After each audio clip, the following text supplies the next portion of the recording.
Gangguan pada aplikasi Facebook, Instagram, dan juga WhatsApp ini membuat pengguna kesulitan mengakses 3 aplikasi ini selama sekitar 6 jam. Lalu apa penyebabnya dan apa saja kerugian yang ditimbulkan? Kita akan membahasnya langsung dengan Enda Nasution yang merupakan pengamat media sosial. Selamat malam Mas Enda. Selamat malam Mbak Messi. Mas Enda mengalami juga nggak nih? Pastinya yang mengalami ya, 3 aplikasi tersebut down semalam. Down semalam, cuman untungnya kalau buat orang Indonesia masih pas lagi malam ya di sini gitu kan. Tadi pagi coba WhatsApp teman-teman segala macam udah jalan. Iya, kalau di Indonesia kan saat malam hari Mas Enda, tapi kan kalau di belahan dunia lainnya ini justru pada saat siang hari dan banyak sekali yang bergantung pada ketiga aplikasi ini. Memang Facebook sudah mengungkapkan bahwa penyebab gangguan besar-besarannya ini diakibatkan adanya perubahan konfigurasi pada router backbone yang mengordinasikan lalu lintas jaringan antara pusat data. Nah ini maksudnya apa sih Mas? Apa yang terjadi yang menyebabkan gangguan ini dan mengapa hal ini tidak bisa diantisipasi? Secara sederhana sebenarnya ada perubahan konfigurasi tadi. Kalau yang saya baca ada perubahan konfigurasi menyebabkan servernya Facebook itu tidak mengirimkan sinyal bahwa dia ada di situ. Gitu. Tapi yang mungkin perlu dicatat adalah aplikasi Facebook, Instagram, WhatsApp ini one of a kind ya. Di dunia ini cuma ada itu aja gitu dalam skala besar itu gitu. Ya memang bukan berarti kayak semacam kantor atau konfigurasi lain yang ada banyak contoh, ini cuma ada satu-satunya seperti ini. Ya, gitu. Jadi agak disayangkan juga ya karena banyak yang tergantung, tapi kemudian memang ini kerjaan masif sebenarnya, jadi nggak kompleks ya, nggak gampang untuk urus ini semua. Oke, berarti itu artinya apa sih Mas Enda istilah perubahan konfigurasi pada router backbone ini? Kalau yang saya baca, jadi ada server DNS namanya, yang nama kayak gini kan, alamat di internet itu kan sebenarnya dalam bentuk IP address ya. Oke. Di dalam bentuk 4 digit, kombinasi 4 digit. Nah, tapi kan manusia sulit untuk menghafalkan nomor itu sehingga kita lebih gampang dengan nama, misalnya Facebook, Instagram, WhatsApp. Nah, itu semua sebenarnya kayak semacam ganti alamat. Jadi ada alamat IP lalu ada alamat nama. Nah, di antara dua ini kan harus ada database yang mencatat itu semua. Itu biasanya disebut dengan DNS server. Nah, DNS servernya ini ada problem sehingga seolah-olah Facebook hilang. Kalau semua server yang ada di dunia sudah hilang, kita tahu ini Facebook ada di mana gitu. Itu yang kemudian akhirnya menyebabkan jadinya down. Iya, ini butuh waktu cukup lama, ada sekitar 6 jam sampai kemudian pengguna bisa menggunakan kembali. Memang serumit itu ya Mas untuk memperbaiki sistemnya? Nah, biasanya ya, hubungannya dengan DNS itu ada waktu untuk semua, ketika ada sesuatu masalah, maka seluruh server di dunia harus mengupdate-nya lagi. Itu biasanya makan waktu sih. Oke. Jadi kadang-kadang kayak tadi pagi itu nggak sama rata ya, ada pengguna yang udah oke duluan, ada yang belum gitu. Jadi memang butuh waktu untuk propagasi si informasi servernya tadi. Iya, tapi kalau kita bicara soal gangguan pada aplikasi ini bukan pertama kali terjadi. Pada September lalu Instagram juga sempat down.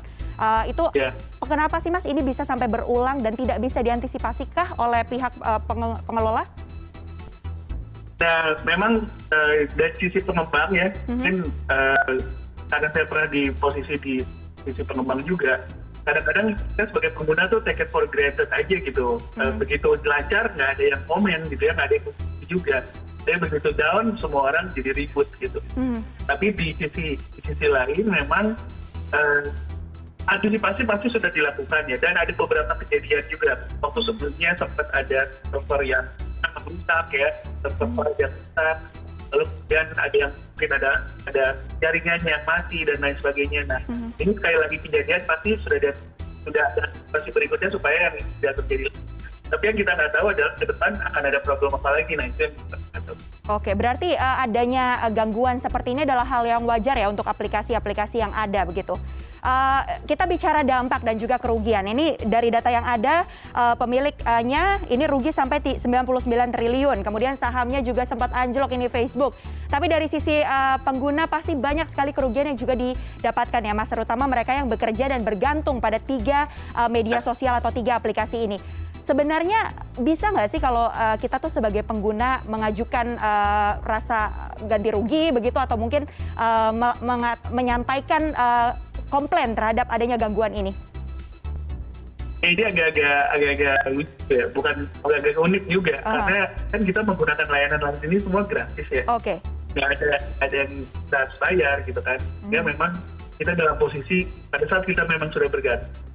Tapi kemudian ada biaya yang juga yang kita keluarkan, sehingga bisa dibilang tidak ada kewajiban. Sebenarnya dalam tanda kutip ya, walaupun tentu ada kewajiban pada pengguna gitu. Oke. Kecuali pada saat kita sudah membayar untuk memasang iklan. Saat itu biasanya kerugian itu muncul karena mungkin pada satu hari biasanya dia dapat penjualan katakanlah 100 item, kemarin pada saat lagi down pasti berkurang, mungkin bisa setengahnya. Itu yang dianggap sebagai kerugian. Baik, Mas Enda, yang menarik juga adalah saat 3 aplikasi ini gangguan ya, justru aplikasi Twitter ini bisa digunakan. Bahkan beberapa atau 3 aplikasi lainnya konfirmasi lewat Twitter. Muncul juga meme-meme ya, ramai memperbincangkan hal ini. Nah, apakah ini artinya Twitter itu lebih aman dari gangguan secara umum? Kalau menurut saya sih komplementari ya, karena pada saat Twitter down, akhirnya kan kita pindah ke yang lain. Jadi memang penting untuk tidak hanya punya satu sih menurut saya. Karena ini kita, terutama di dunia pekerjaan dan komunikasi sehari-hari, sudah sangat tergantung sama WhatsApp ya kalau menurut saya gitu. Jadi agak repot tuh kalau misalnya untuk kita kemarin malam hari nih, kalau tadi aja seharian kita nggak ada WhatsApp, menurut saya punya pekerjaan yang terbengkalai gitu. Oke. Jadi memang penting untuk selalu punya backup plan gitu ya, untuk apa yang mau kita gunakan kalau tiba-tiba ada gangguan terhadap satu aplikasi. Iya, penting untuk punya backup sebagai upaya kita untuk bisa aman ya Mas ya jika terjadi gangguan terhadap aplikasi yang kita gunakan. Tapi bicara soal aplikasi itu dikembangkan dari luar Indonesia. Nah, sementara di dalam negeri ini Mas Enda, anak-anak bangsa juga kan terus mengembangkan aplikasi tersebut, terutama di tahun 2014. Kalau tidak salah, Mas Enda juga sebagai salah satunya ya Mas ya yang mengembangkan aplikasi sejenis untuk Facebook, Twitter, dan juga Instagram tersebut. Bagaimana sih Mas sebenarnya saat itu penerimaannya terhadap aplikasi media sosial lokal, kita katakan seperti itu ya, dan apa tantangan yang dihadapi Mas? Sebenarnya tantangan paling utama adalah karena kita berhadapan dengan raksasa global ini ya. Terus saya dulu punya 50 developer, dan itu sudah cukup banyak untuk bahasa Indonesia gitu sebenarnya ya. Tapi di Facebook, Twitter, WhatsApp kita punya ribuan developer gitu yang bisa testing tiap hari, bisa ngetes konfigurasi berdasarkan pakai handphone dan kemudian selalu jalan dan sebagainya. Itu kendala utama ya, karena kita nggak bisa bersaing, dan saat yang bersamaan yang dengan komunikasi dan interaksi ini sangat tergantung juga dari jejaring ada. Jadi kalau teman-teman saya ada di Facebook atau di WhatsApp atau di Instagram, tentu tidak sebuah kendala lagi buat saya untuk berhubungan dengan orang lain menggunakan aplikasi itu. Tapi untuk aplikasi baru, kita harus mencari dan membuat ada sebuah reason gitu ya, namanya sebab yang cukup kuat agar kemudian orang mau menggunakan aplikasi kita. Baik.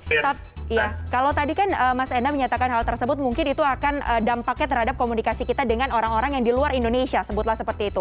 Nah, kalau dalam lingkup di dalam Indonesia sendiri, apakah kemudian bisa dikatakan amankah? Apakah lebih aman menggunakan aplikasi yang dikembangkan secara global atau justru yang dikembangkan oleh karya anak bangsa ini, Mas, dalam penggunaannya?